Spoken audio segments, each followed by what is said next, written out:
Okay जी। Second part में हम आ गए हैं। मैं देख नहीं सका फर्स्ट पार्ट कब खत्म हुआ, वो एकदम अनइंटरप्टेड चला गया था। वापस आते हैं सेकंड पार्ट पे। और हम बात कर रहे थे लेवल ऑफ डाइवर्सिटी की। तो दो डिफरेंट, हम डाइवर्सिटी को दो लेवल्स में बांटते हैं। एक है surface level, which actually means the biological characteristics, your age, your gender, ये चीजें जो है आपकी सरफेस लेवल में आ जाती हैं। जबकि डीप लेवल डाइवर्सिटी जो है वो हमारी ऐसी डाइवर्सिटी होती है जो कि हमारे प्रेफरेंसेस, हमारी वैल्यूज, हमारे जो वर्क के तरीके हैं, ये उसके ऊपर बेस कर रही होती है। अगर इसकी डिटेल में जाते हैं तो आप यहाँ पे देख लें, surface level versus deep level. Surface level, as I said earlier, it is basically the biological characteristics आपके, जो के इंक्लूड गए हैं gender, race, culture, ethnicity, age, disability, length of service, language, and they can be more things. लेकिन ये बहुत ही basic किस्म की चीजें हैं जो हमारी बायोलॉजिकल करेक्टरिस्टिक्स में आती हैं। और अगर आप इन तमाम करेक्टरिस्टिक्स को देखो तो जो सबसे इंपॉर्टेंट इसमें एस्पेक्ट है, इनमें से कोई भी चीज चेंज नहीं एक्चुअली हो सकती। माइकल जैक्सन गोरा होने के चक्कर में इतनी दवाएं खाई, इतनी दवाएं खाई कि वो उससे पहले वो मर गया। लेकिन वो उस लिहाज से गोरा नहीं हो सका जिस लिहाज से उसकी ख्वाहिश थी कि मैं white people, I should look like a white man. वो नहीं कर सका इस चीज को, क्योंकि वो अल्लाह ताला की बनाई हुई एक चीज थी। सरफेस लेवल डाइवर्सिटी इसी चीज को कहते हैं जो कि ना कंट्रोलेबल है, ना रिवर्सेबल है, ना हम चेंज कर सकते हैं। अननेचुरल चीजों से चेंज करेंगे तो उस पर बहरहाल एक अलग डिबेट है, लेकिन नेचुरली हम इन चीजों को चेंज नहीं कर सकते। चाहे जो लिस्ट में मौजूद है जेंडर, इसके ऊपर हम बात करें। अब आप में से कोई बोले सर आजकल तो ट्रांसप्लांट हो जाता है, ये सब चीज हो जाती है, इसलिए मैं बार बार कह रहा हूँ नेचुरल तरीके से ये चेंज नहीं हो सकता। इस तरह से आ जाए रेस, कल्चर, एथनिसिटी, लैंग्वेज भी यहाँ पे लिखा हुआ है, ऐसा कि मैं कोई भी लैंग्वेज सीख लूं, लेकिन जब मैं वो लैंग्वेज जितनी फ्लुएंसी से बोलूं, उसकी ग्रामर, सेंटेंस, सिमेंटिक्स सब सीख लूं, लेकिन स्टिल किसी भी सूरत उसका जो नेटिव स्पीकर होगा, वो किसी भी सूरत वैसा नहीं बोल सकेगा जैसे नॉन नेटिव जो है, बस सॉरी मैं उल्टा बोल गया, नॉन नेटिव ऐसा नहीं बोल सकेगा जैसे नेटिव बोलता है। ठीक है।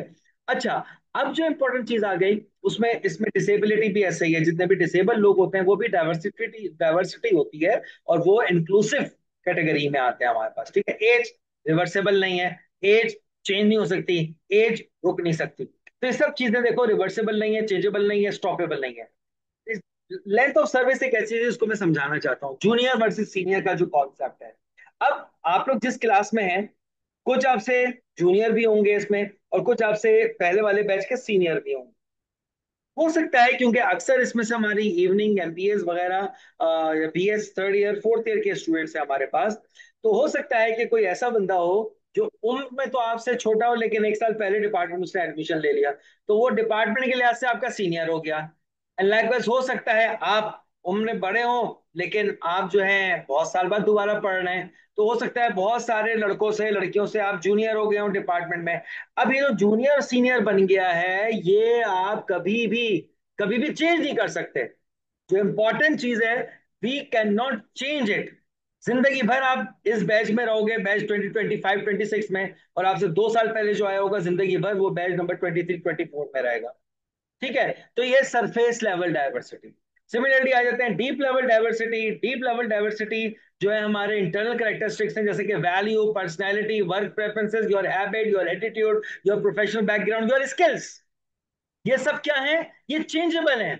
मुझे हो सकता है कि ऑनलाइन क्लास इतनी अच्छी आज से 4 साल पहले पढ़ाना ना आती हो जितनी अच्छी मैं अब पढ़ा रहा हूँ। ये लाइक वाइज उसको रिवर्स हो कि शुरू में मैं अच्छा पढ़ाता हूँ, अब मैं अच्छा नहीं पढ़ा रहा। मैं ऑनलाइन इंटरेक्ट हो सकता है अच्छा ना कर सकता हूँ, कोई और इंटरेक्ट अच्छा कर सकता हो। ये चीज चेंज हो जाती है, योर वैल्यूज गेट चेंज। आप जब नए नए डिपार्टमेंट में आते हैं, आपके पास अजान हो रही है, अजान का 2 मिनट का गैप लेंगे, फिर बात को आगे बढ़ाएंगे।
कुछ स्टूडेंट्स आ रहे हैं।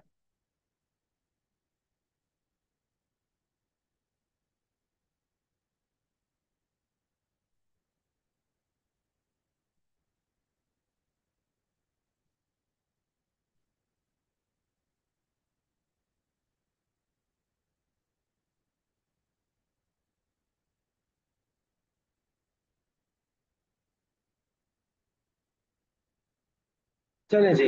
अजान का ब्रेक खत्म करते हैं और इंटरनल करेक्टरिस्टिक्स पे दोबारा आते हैं। तो हमारे वैल्यूज चेंज होती रहती हैं, हमारी पर्सनालिटीज चेंज होती रहती हैं, पर्सनालिटी के प्रेफरेंसेस चेंज होते रहते हैं, वर्क प्रेफरेंसेस चेंज होते रहते हैं, attitude, habits, professional background, skills, ये with the passage of time change होते हैं। और ये कहलाती है deep level diversity, which actually deals with your internal characteristics, which deals with your personality, which deals with your habits. बचपन में आपकी प्रेफरेंसेस, आपकी हैबिट्स कुछ और होती हैं। कार्टून देखना है, शाम में खेलने जाना है, तफरीह करनी है, आइसक्रीम खाना है, खेल कूद से ज्यादा आप लोग कुछ नहीं सोच रहे होते हैं। और जैसे जैसे उम्र बढ़ती चली जाती है, आपकी हैबिट्स, आपकी प्रेफरेंसेस, आपका वर्क, तमाम चीजें चेंज होती रहती है, आपका एटीट्यूड चेंज होता रहता है। You behave different when you are kid, you behave different when you are mature individual, you behave different जब आप बच्चे हैं, जब आप जो है भाई हैं तो अलग तरीके से कर रहे होते हैं, जब स्टूडेंट हैं। अब हमारी इन क्लासों में बहुत सारे स्टूडेंट्स बहुत अच्छे पोस्ट पे, बहुत अच्छी उम्र के लोग भी बैठे हुए हैं, लेकिन कोई जूनियर उम्र का टीचर भी आ जाए तो उस वक्त उनका टीचर है, तो वो उस लिहाज से बिहेव नहीं कर रहे होते जिस लिहाज से अपनी पोस्ट पे बैठ के जो है वो बिहेव कर रहे होते हो। ये क्या है? ये भी डाइवर्सिटी की एक मिसाल है। और ये कौन सी डाइवर्सिटी कहलाती है? Deep level diversity. सो फैसला क्या हुआ यहाँ पे कि अभी दो किस्म की डाइवर्सिटी है। एक हमारे पास जो है वो डीप लेवल डाइवर्सिटी है, और एक हमारे पास सरफेस लेवल डाइवर्सिटी है। थैंक यू, मेरा पानी खत्म हो गया था, मैंने पानी मंगवा लिया। ये फायदा है घर में क्लास लेने का कि अगर इज्जत हो तो चाय पानी काफी मिकदार में मिल जाता है, लेकिन अगर इज्जत हो तो बात हो रही थी दो किस्म की हमारे पास डाइवर्सिटी होती है, deep level diversity, surface level diversity. These are the examples of these two diversity. और डीप लेवल डाइवर्सिटी में आखिर में लिखा हुआ है स्किल्स। स्किल्स के साथ ही कनेक्ट करते हैं एबिलिटी को। एक डाइवर्सिटी की टर्म है जो कहलाती है एबिलिटी। एबिलिटी क्या है? Ability is the capacity to perform, the capacity to work. कोई काम करने की जो आपकी कैपेसिटी है वो आपकी एबिलिटी कहलाती है। एबिलिटी भी दो हिस्सों में डिवाइड होती है। एक होती है हमारे पास इंटरनल, एक होती है हमारे पास, सॉरी इंटरनल गलत बोल गया, एक होती है हमारे पास इंटेलेक्चुअल एबिलिटी, और एक हमारे पास होती है फिजिकल एबिलिटी। यहाँ पे भी एक छोटा सा मैं आप लोगों के साथ आर्ग्यूमेंट्स कराऊंगा, एक आपके जो है यहाँ पे जो है पॉइंट्स में लेना चाहूंगा। Ability is capacity to perform, ability is capacity to do work. दो किस्म की एबिलिटीज होती हैं, एक है इंटेलेक्चुअल एबिलिटी और एक है हमारे पास physical ability. Intellectual ability is about capacity to do mental activities, दिमाग की बात करें, thinking, problem solving, reasoning, intellectual. Physical, the capacity to do task that demand strength and stamina, the capacity to task that demand strength and stamina. यानी कि ability is capacity to perform, mental performance in intellectual ability, और physical performance is कौन सी ability लिखा हुआ है? Physical performance is, कोई बताएगा? Physical performance is कौन सी एबिलिटी होगी? इंटेलेक्चुअल, स्ट्रेंथ की। Stamina, physical, stamina. Yes, stamina and strength, yes बिल्कुल सही। मैं चाह रहा था कोई बताए, जरा सा ट्विस्ट है क्लास में। हारून अभी बात ले रहा हूं, अभी मैं आप लोग की तरफ ही आ रहा हूँ, 2 मिनट दे मुझे, 1 मिनट दे बल्कि। तो याद रख लें, ability is the capacity to perform. और अगर हम बात करें इंटेलेक्चुअल की तो यहाँ पे हम लोग बात करते हैं मेंटल स्टैंडर्ड स्टेमिना की। और अगर हम फिजिकल की बात करें तो हम बात करते हैं आपकी स्ट्रेंथ और स्टेमिना, जो कि एक्चुअल फिजिकल स्टैंडर्ड स्टेमिना होता है। एक हाइपोथेसिस बना रहा हूँ यहाँ पे, फिर आपके पास आ रहा हूँ। मैं इससे ना एग्री कर रहा हूँ इस वक्त, ना डिसएग्री कर रहा हूँ, बस एक स्टेटमेंट आप लोगों को मैं पास कर रहा हूँ, आप लोग इससे एग्री करेंगे या डिसएग्री करेंगे, ठीक है जी? स्टेटमेंट ये है कि मैंने किसी को कहते सुना, और मैंने यहाँ पे आपके साथ कोट कर दिया कि women are better in intellectual ability as compared to men, and men are better in physical ability as compare to women. यानी कि विमेन बेहतर हैं इंटेलेक्चुअल एबिलिटीज में और मेन बेहतर हैं फिजिकल एबिलिटी। मैं चाह रहा हूं पहले हम बात करें चैट बॉक्स में आप लोग क्या कहते हैं इस बारे में, फिर मैं कुछ स्टूडेंट्स के पॉइंट भी लूंगा। मारिया ने कहा एग्री। चलें और लोग देखते हैं क्या है। आई don't think it's always true. हमारा ने कहा अरे भाई वही हुआ एकदम जवाबात की बरसात, और इतना तेज जाते हो तुम लोग कि मैं पढ़ नहीं पाता। कोशिश करता हूँ सबके अभी कमेंट्स पढूं, जरा सा अपनी स्क्रीन को बड़ा कर लो। हाँ, तो जनाब यहाँ पे बात आई। अम्मारा ने कहा I don't think is always true. Ehsan ने कहा डिसएग्री। सैयदा महक ने कहा एग्रीड। फसी ने कहा नॉट एग्री। फराज ने कहा नॉट एग्री। आमना ने कहा 100% एग्री। वर्दा ने कहा नॉट एग्री। इमरान ने कहा नॉट एग्री। फिल्जा ने कहा डिपेंड ऑन द सोल्यूशन, इन्होंने बीच की राह निकाली। फसी ने कहा डिपेंड ऑन द इंटेलिजेंस, ये बिल्कुल ब्यूरोक्रेटिक जवाब दे दिया। ऐसे ने कहा disagree, depend on condition. Abdul Rafe ने कहा स्ट्रांगली डिसएग्री। अरे भैया स्ट्रांगली डिसएग्री भी है यहाँ पे।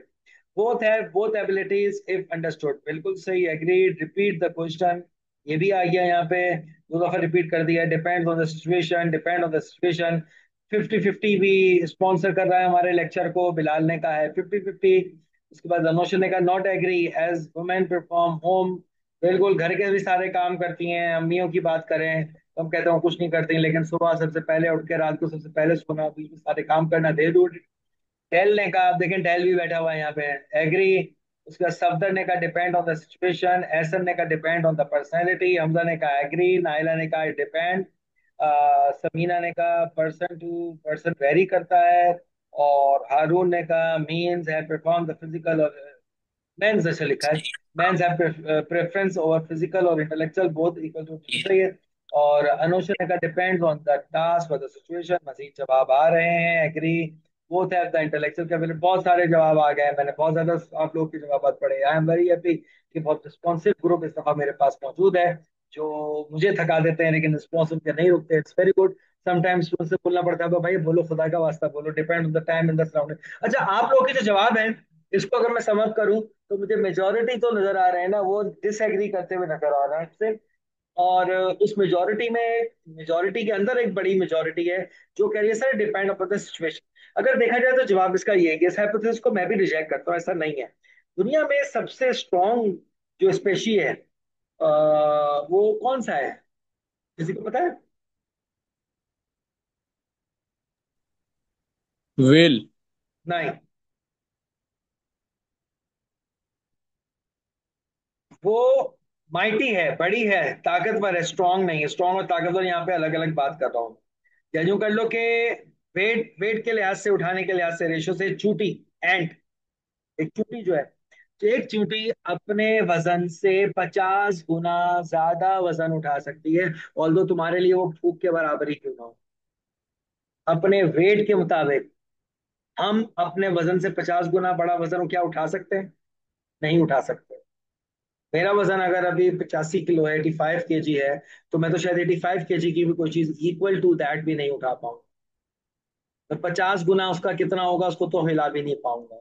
जबकि जो आंट है, जो चोटी है, वो अपने वजन से, जो भी उसका वजन होता है, fractions and milli milli milli milli milli milli grams के अंदर भी जो होता है, उसका 50% जो है ज्यादा वजन उठा सकती है। उस रेशो के लिहाज से जो सबसे ताकतवर स्पेशी है वो ये चूटी है। व्हेल भी अपने वजन से 50 गुना बड़ा वजन नहीं उठा सकती। बड़ी जाहिर है व्हेल है, वो मुंह खोले तो पूरा जो है एक जानवर जो है निकल जाए। लेकिन मेरा जो सवाल था वो इस कॉन्टेक्स्ट में था। अच्छा, अब कहानी क्या है? कहानी यह है कि बस यहीं से बात आती है इंटेलेक्चुअल और फिजिकल की। फिजिकल का कोई पैरामीटर नहीं है। देखो, जब मेल और फीमेल की हम बात करते हैं ना, तो कुछ नेचुरल इंस्टिंक्ट्स हैं। लाइक अल्लाह ताला ने फीमेल बनाए ही नाजुक हैं, और उनको उनके जो काम है उस लिहाज से बनाया गया है। मेल के काम अलग हैं, इसको हम एबिलिटी समझ बैठते हैं, ऐसा नहीं है। फीमेल्स भी फिजिकली इंटेलेक्चुअली फिजिकली गुड हो सकती हैं, मेल्स भी फिजिकल गुड हो सकते हैं। लेकिन यहाँ पे बात आती है नेचर की। नेचर ने कुछ ऐसे काम है जो सिर्फ फीमेल्स के करने के बनाए हैं, कुछ ऐसे काम है जो सिर्फ मेल्स के करने के बनाए हैं। यहाँ पे आ जाती है इनकी डिसएग्रीमेंट या इनकी डाइवर्सिटी। Getting my point? तो यस, इट्स ट्रू कि ऐसा नहीं है। अच्छा, ऐसा अगर होता कि फीमेल्स इंटेलेक्चुअली हर चीज में अच्छी होती, तो आप जितने भी अमीर लोग देख रहे हो जो इंटेलेक्चुअली भी जो है बहुत ज्यादा जो है दुनिया को लीड करते हैं, वो यूजली मेल होते हैं। उसमें भी फीमेल ये जवाब देती है कि सर हमें अपॉर्चुनिटीज नहीं मिलती। शायद ये जवाब भी अच्छा है, लेकिन स्टिल जहां पे अपॉर्चुनिटी मिलती है, वेस्ट की बात करें, वहां पे भी अगर देखा जाए तो डोमिनेट मेल ही कर रहे हो। इसी तरह से अगर बात करें फिजिकल स्ट्रेंथ की, तो अल्लाह ताला ने फिजिकल फिनोमिना के लिए बनाया ही मर्द को है। तो अगर वो ये काम कर रहा है तो कोई एहसान नहीं कर रहा, और ना इस वजह से वो प्रेफरेंस है या बढ़तरी है किसी मेल या फीमेल के ऊपर। ठीक है? तो ability, intellectual, male can be good in intellectual ability, same as female can good in intellectual ability. Same goes with the physical ability. Male can be good in physical abilities and female can be good for physical ability as well. अब यहाँ पे अगर किसी का कोई point है तो वो मुझसे जो है हाथ खड़ा करके सवाल कर सकता है, अदरवाइज फिर मैं आगे जा रहा हूं। Any question?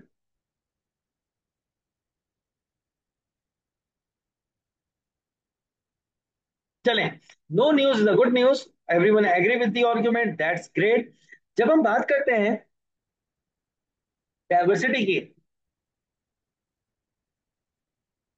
तो इसके अंदर डिस्क्रिमिनेशन भी एक इसका एस्पेक्ट है। डिस्क्रिमिनेशन भी एक तरह की समझ लें डाइवर्सिटी की type. A negative aspect of diversity is discrimination, कि मैं एक स्टूडेंट के साथ अच्छा बर्ताव कर रहा हूं और एक स्टूडेंट के साथ रूडली पेश आ रहा हूं। This is discrimination. Same paper है, एक ने बहुत अच्छा काम किया, बोला तुमने बेकार काम किया है, और एक ने बेकार काम किया, मैंने कहा अच्छा काम किया। ये तो अनजस्टिस भी है, लेकिन ये डिस्क्रिमिनेशन भी है कि दोनों ने एक सा काम किया, एक को मैं कम मार्क्स दे रहा हूँ, एक को मैं ज्यादा मार्क्स दे रहा हूँ। And it's frequently happen at the work place. Institutions में, तालीमी इदारों में क्या होता होगा, जो ऑर्गेनाइजेशन में डिस्क्रिमिनेशन होता है वो बिकॉज ऑफ एनीथिंग हो, लेकिन discrimination exist at your work place as well. सही है ना? डिस्क्रिमिनेशन क्या है? डिस्क्रिमिनेशन आर द एक्शंस और behaviour that create and maintain और रीइंफोर्स सम ग्रुप्स एडवांटेज, और अदर ग्रुप्स को डिसएडवांटेज के तौर पे रखे। ठीक है ना? उनके मेंबर को डिसएडवांटेज के तौर पे रखे, ये है डिस्क्रिमिनेशन। डिस्क्रिमिनेशन पॉलिसी जो है अक्सर होती है, जो शुरू में मैंने एग्जांपल दी थी खाने की। अगर किसी एक ग्रुप को मैं कहता, मैं बीइंग और सेम रिलीजन में कहता यार तुम लोग खा लो, दूसरों को कहता कि नहीं भाई आप लोग अलाउ नहीं हो, तो यहाँ पे हो जाता है डिस्क्रिमिनेशन, जो कि किसी भी सूरत इनकरेज नहीं किया जाता, स्पेशली ऐसी सोसाइटीज में जहाँ पे ग्लोबलाइजेशन हो, जहाँ पे पूरी दुनिया से लोग आए हुए हो। वहां पे यकीनन ये चीज इतनी ज्यादा अच्छी नहीं समझी जाती। नीचे बहुत सारी टाइप्स लिखी हुई डिस्क्रिमिनेशन की। इसमें सेक्सुअल बायसनेस भी हो सकती है, जेंडर वाइज भी हो सकता है। बहुत सारी जगह होती है जहाँ पे जो है मेल डोमिनेट कर रहे होते हैं, लेकिन हम डिस्कस नहीं करते। लेकिन बहुत सारी जगह ऐसी भी होती है जहाँ पे फीमेल डोमिनेट कर रही होती हैं, और मेल्स वहां पे जो है हैरेसमेंट का शिकार होते हैं। आप लोग अगर कोई इससे एग्री करता है, या किसी के पास कोई प्रैक्टिकल एग्जांपल इस चीज की हो, ऐसा है मैं मानता हूं ज्यादातर फीमेल्स जो है विक्टिमाइज होती हैं, लेकिन ऐसी जगहें भी होती हैं जहाँ पे मेल्स जो है वो विक्टिमाइज हो रहे होते हैं। अगर आप में से कोई कोई चीज शेयर करना चाहे इस चीज के ऊपर, तो हाथ उठाना, मैं बात करूंगा। बहरहाल मौकरी या इंसल्ट कर देना किसी की, इंटीमेशन है, बुलिंग करना, बुलिंग बहुत ज्यादा हो रही होती है। अभी आपने शायद सुना हो अपना, एक स्कूल में जो है एक वर्कर जो है, उसने जो है यही चीज हो रही थी, बुलिंग कह लें या उसको एक्सेसिव वर्कलोड दे दिया था या जो भी था, इतना ज्यादा वो परेशान हुआ कि उसने जो है 8वीं मंजिल से छलांग लगा दी। यकीनन आपने इस चीज को सुना होगा। किसी स्टूडेंट ने हाथ उठाया था, मैं जब तक उसको अनम्यूट करने की तरफ जाता उसने हाथ नीचे कर लिया। समवन रेज द हैंड, ऐसे एफ से नाम था, मैं नाम पढ़ यस नहीं सर। पा सर रहा। हाँ, me this is Fasih Rahman. जी जी फसी, बताओ। सर मैं एक वैसे शेयर करना चाहूंगा। सर मेरे एक दोस्त हैं इमरान डाट खान। हम्म। तो इनके निहारी खा साथ रहे हैं आज वो? हैरेसमेंट हुई थी। अरे बाबा, बस छोड़ हाँ दे, सर। तू उसके रिकॉर्ड लगा रहा है, अच्छा छोड़ दे बस। हाँ। उनके साथ नहीं नहीं सर, मैं सीरियल वो सर सीरियल बता रहा हूँ। तो सर उनके ऑफिस में उनके साथ हैरेसमेंट हुई थी इमरान डाट हम्म। खान साहब के साथ। तो हम्म। उन्होंने एक लेडी ने की थी, तो उन्होंने एचआर को ईमेल लिखी थी इस पर ना। तो फिर भी वो हम्म। नहीं हुई, तो फिर उन्होंने एस्केलेशंस पे गए, तो फिर उसको ट्रांसफर दे दिया।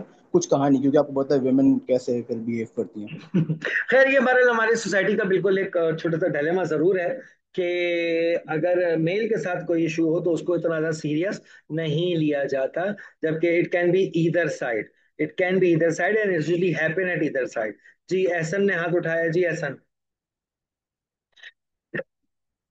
जी एहसन अच्छा फरमाइए। सर, अच्छा सर, इसके अंदर एक चीज जो आजकल बहुत सारी इदारों में चल रही है कि वर्क एफिशिएंट तो होता है, इफेक्टिवली नहीं होता है। कि हम्म एक ही बंदे पे चार बंदों का काम करवाया जाता है। हम्म। बिल्कुल, तो इसको भी ये हम है पॉइंट इस दौर का। बिल्कुल बिल्कुल बिल्कुल उसको भी डिस्कशन में ला सकते हैं कि जी दो लोगों को बिल्कुल हल्का रखा हुआ है, लेट नहीं हो रही, आसान काम दिया हुआ है, और कुछ लोगों को इतना मुश्किल काम दिया हुआ है कि वो उसको बैलेंस ही नहीं कर पा रहे। Yes, you are very right. ऐसे ऐसे मामला होते हैं, बिल्कुल I agree with you. Anyways, अगर मैं इस बात को आगे बढ़ाऊं, तो आपका रवैया रूड होना, किसी के साथ रूड ना होना, ये चीज बड़ा किसी तरह से डिस्क्रिमिनेशन में आ जाती है। डिसरिस्पेक्टफुल ट्रीटमेंट आप किसी के साथ अगर कर रहे हैं, everyone need their due respect. अब आजकल वो दौर नहीं है। जैसे आपको याद होगा लास्ट में मैंने कहा था कि अगर कोई कहता है कि ये मेरा सबॉर्डिनेट है, तो मैं तो समझता हूँ कि कंटेम्प्रेरी मैनेजमेंट में वो एग्जिस्ट नहीं करता बंदा, उसको कोई पता ही नहीं है।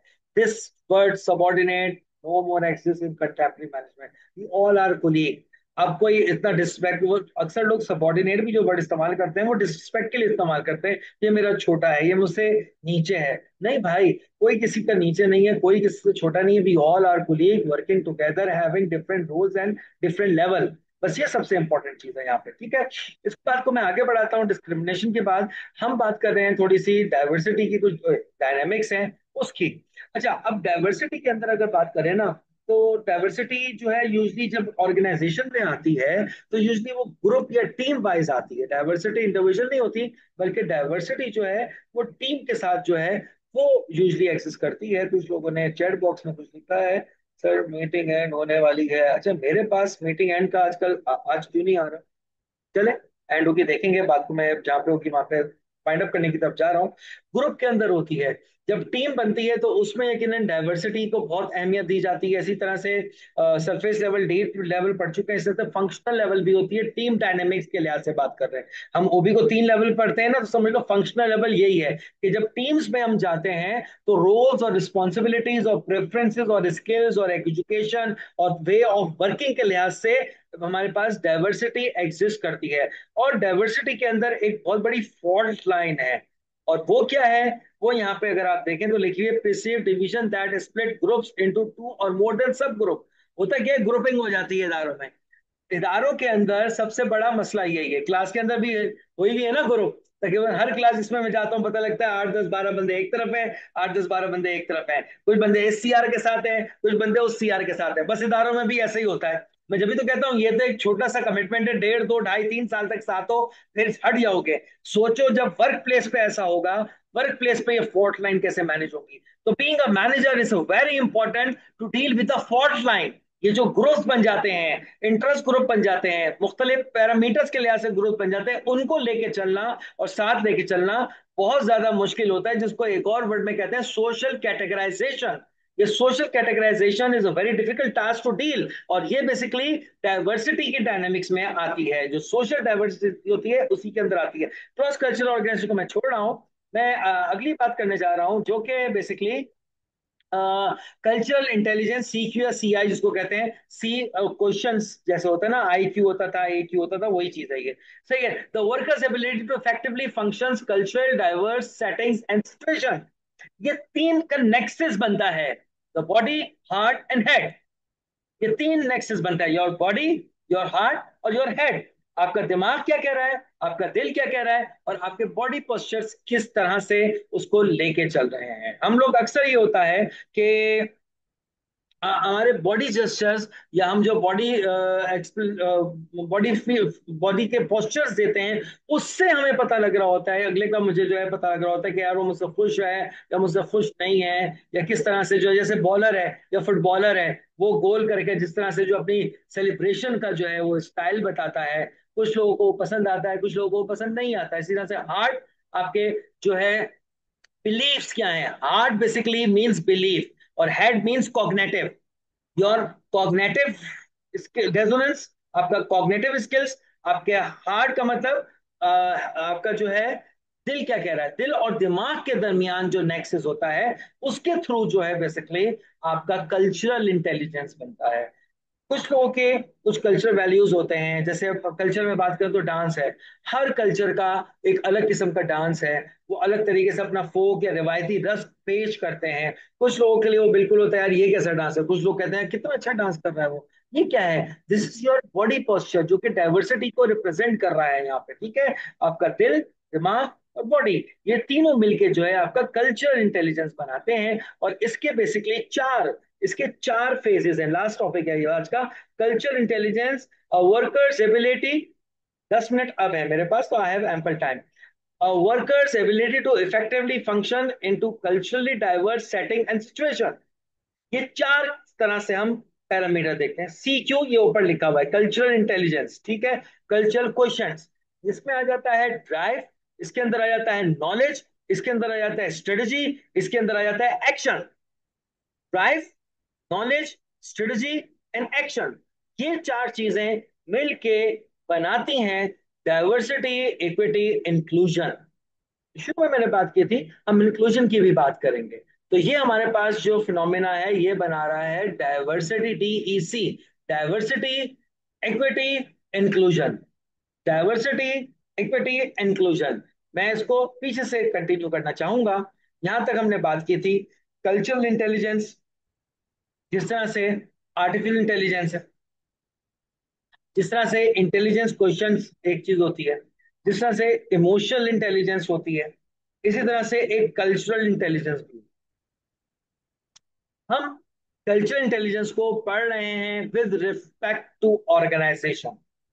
अ वर्कर्स एबिलिटी टू इफेक्टिवली, अभी किसी दोस्त ने यहाँ पे इफेक्टिव और एफिशिएंट की बात की थी, तो यहाँ पे वही चीज आ गई।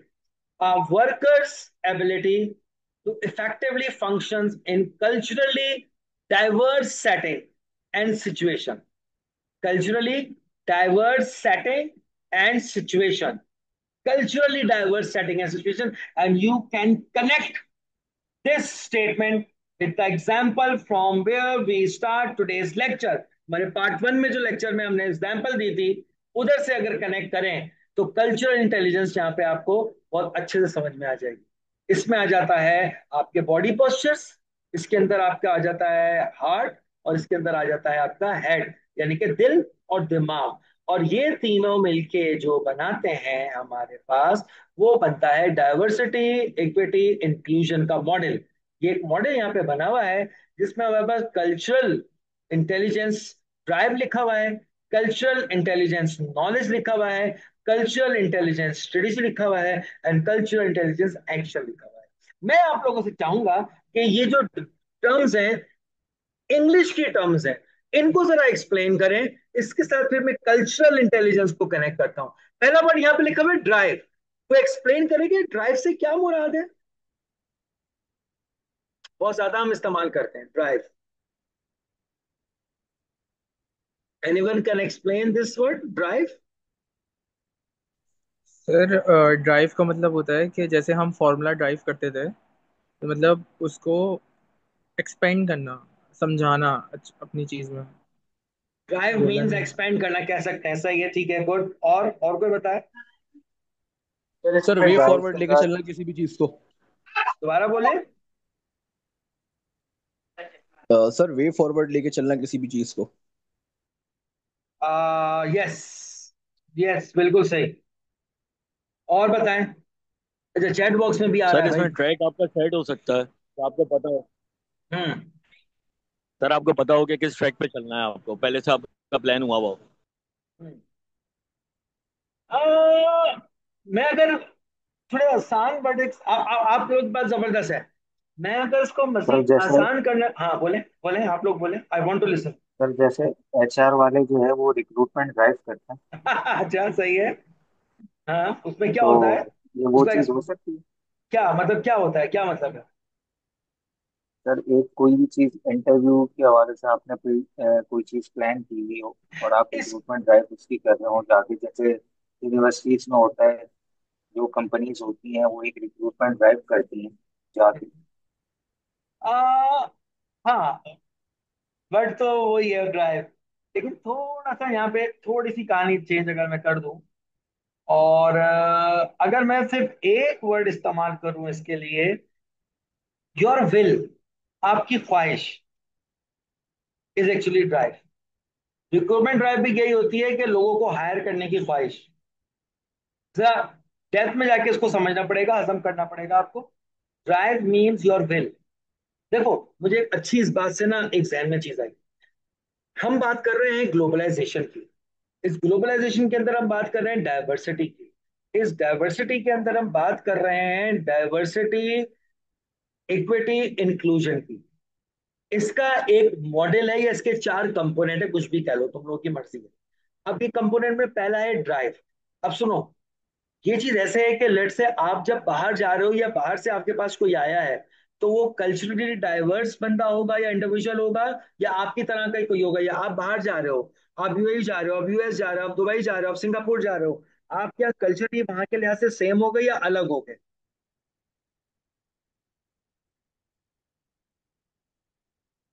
सर अलग होगा ना, अलग बिल्कुल अलग होगा। होगा। अलग होगा। और वो अलग इन तीनों एस्पेक्ट में होगा। मैं स्लाइड पीछे लेके गया हूं, मेरे साथ कनेक्ट रहना। इनबॉक्स को छोड़ दो सब लोग अभी, ये एग्जाम्पल के थ्रू मैं समाचार हूं। वो अलग इन तीनों एस्पेक्ट में होगा। कैसे होगा? अच्छा, अपनी मिसाल देता हूँ। वह क्या, मैं बार शायद काफी लोगों को पता है कि आई यूज टू ट्रेवल अलॉट। पहली पहली दफा बिल्कुल बच्चे थे, मेरे ख्याल से 2012-13 की बात है, यूनिवर्सिटी की तरफ से यूएस गए। और अच्छा, हम तो भाई लोकल पाकिस्तानी लड़के, हमें क्या पता, हम तो अपने दोस्त से मिले जप्पी मार के, और भाई कैसा है यूं करके गले लग रहे, जो हमारा तरीका है लड़कों का। हम पहुंचे वहां पे, वो प्रोफेसर से, अच्छा प्रोफेसर पहले पाकिस्तान आ चुका था, तो उससे बहुत अच्छी दोस्ती हो गई थी, बहुत अच्छी ना, बहुत अच्छी अंडरस्टैंडिंग हो गई थी। फिर हम यूएस पहुंचे, वही प्रोफेसर उनकी टीम वहां लेने आई हुई थी। एयरपोर्ट पे उतरे, बाहर आए, हमने यूं करके हाथ खोला, वो गले मिले। उसकी शक्ल पे एक अजीब सी जो है ना, नागवारी सी आई। Are you getting my point? क्यों? क्योंकि मेरे कल्चर में तो गले मिलना अच्छा, कोविड नहीं था उस जमाने में, तो अब तो खैर कोविड है तो लोग मिलते ही नहीं है गले बाहर के मुल्कों में। लेकिन मेरा कल्चर क्या था, मेरा पोस्चर क्या था, कि जी गले मिलके गर्म जोशी का मुजाहरा, अफेक्शन का मुजाहरा, मोहब्बत का मुजाहरा करते हैं। और उन लोगों के लिए मायूब होता है कि कोई किसी की बॉडी को इस तरह टच करे। तो मतलब मैंने तो बड़ी खुशी में गर्म जोशी का इजहार किया। बाद में मुझे खैर किसी ने बोला कि अब भैया तुझे क्या हो गया, ये इनके कल्चर में गले वाले लगना नहीं होता। तो वो बहरहाल उसके बाद से जाहिर है हमने भी फिर, अब आप जापान जाओ तो वो झुक के सलाम कर रहे हैं, कहीं जाओ तो हाथ जोड़ रहे हैं। क्या है ये सारे आपके बॉडी पोस्चर हैं जो आपको डाइवर्सिटी, आपको डिफरेंट करते हैं एक दूसरे से, ठीक है ना?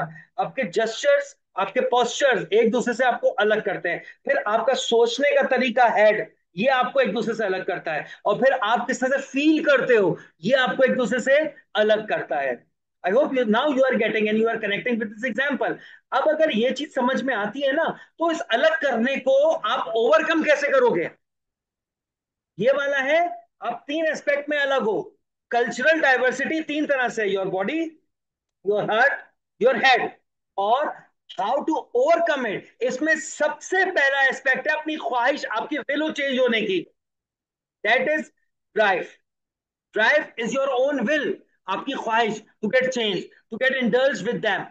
उसके बाद नॉलेज, उनकी नॉलेज लेना कि उनके कल्चरल वैल्यूज क्या है, मेरे कल्चरल वैल्यूज क्या है, मेरी बाउंड्रीज क्या है, उनकी बाउंड्रीज क्या है। और उसके बाद उसको स्ट्रेटेजाइज करना कि how I am going to do it. और उसके बाद उससे अपने एक्शन को परफॉर्म करना। ये एक एक्चुअली मॉडल है जो आपको एक्सेप्टेबल, अडॉप्टेबल और रेसिलियंट बनाता है to the cultural diversity. We can classify the cultural diversity into three aspects, that is the body, heart, and head. And we can overcome it in four different phases or levels. The one is the drive, the will. Second is the knowledge. Third is the strategy. And now finally, the action you take. ये है diversity, equity, inclusion. क्या ये clear होती है? यहाँ पे कोई confusion है तो you may ask the question. हमारा लास्ट मिनट है यहाँ पे, आज का लेक्चर मैं खत्म भी करना चाहूंगा। कोई सवाल आप करना चाहो तो आप कर सकते हो, अदरवाइज मेरी तरफ से डाइवर्सिटी हमने यहाँ पे रोकनी है।